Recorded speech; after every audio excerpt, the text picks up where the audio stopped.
Denise, I do want to address this real quick. I want to get your thoughts on it. There is one thing that the current administration is doing that, from my point of view, I am not supportive of. The whole Gaza thing? Yeah.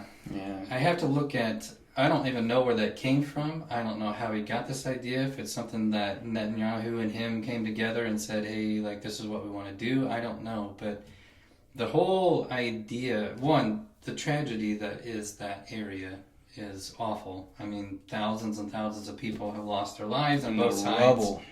And everything destroyed. Yeah, every picture I see or video is, it just looks like a war zone, which is exactly what it is. Mm-hmm. But to take those people and say, hey, we're going to make you leave and we're going to let you live in another country for a while until we can rebuild. Noble, sounds good on paper. Like, I think it's one of those things. But I'm trying to put myself, as we do on this podcast, put ourselves in the position of those people. If somebody came in and said, hey, we're going to have to kick you out of your house right now because we need this area and we're going to make it even nicer than it was before, but you're going to have to live somewhere else for a year or two, I'm not sure I'm going to be for that. Well, given full detail, obviously, it's not just kicking us out of our house. It's like if they came and bombed our house and said that your house is now trash and you shouldn't be living in these conditions, we're going to move you to this TP hut where at least you have a roof, and then we're going to rebuild your house and put other people in it.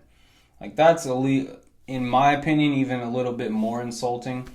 And, the way he's kind of going about it, all the times that he's talked about it, is kind of in the sense of, like, these people will be happy to leave. Like, they don't want to be there in the first place. It's a dangerous area, and they have nothing there anymore. So us allowing them to go to these different places, they're going to be happy about doing it.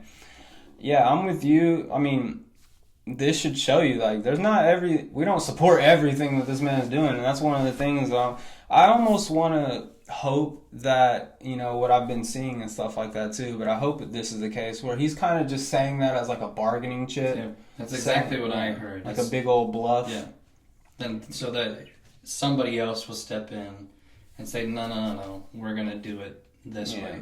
What's strange to me is the lack of support from the other Middle Eastern countries that have so much of an issue of what Israel's doing and so much of an issue of us supporting them. But yet when they are asked about the people that actually live in the Gaza Strip, they don't seem like they want to help at all. Yeah. Like, Trump just met with the Jordan Prime Minister or President or King or whatever it is, and they agreed to bring on like 2,000 sick kids out of the Gaza Strip. Like cancer-stricken kids. That's it.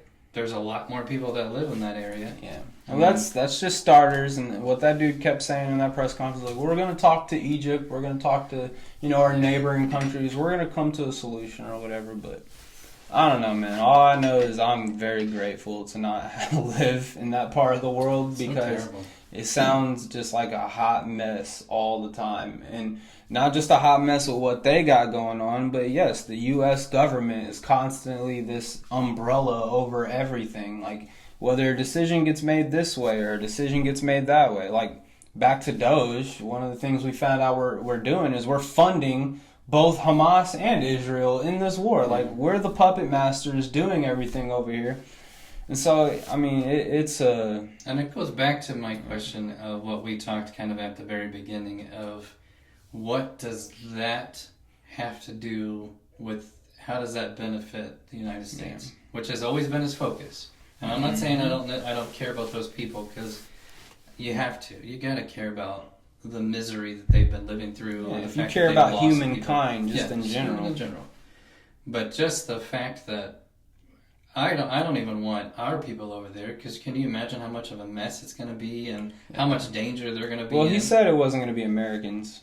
Well, not soldiers.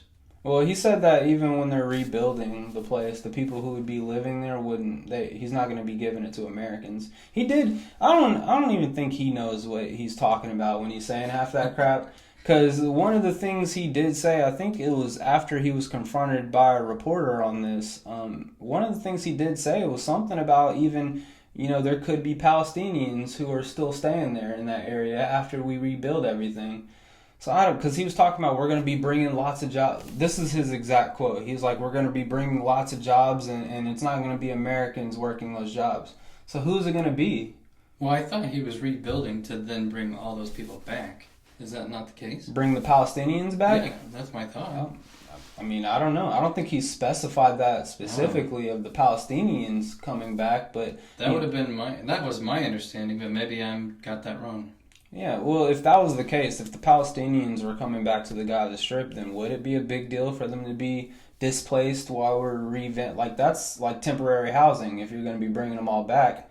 If that was the case, then I don't think I would necessarily have a problem with it, because at least then you can root out all of the like Hamas and all of the terrorists that are coming back in. Was the design, yeah. I don't know. I don't think anybody knows really. Yeah. And that's a tough. That whole thing has been a tough area since, 1950? Was when Israel became an actual recognized country, and they were launched into war like the next day. Yeah. I don't even want to mess with it.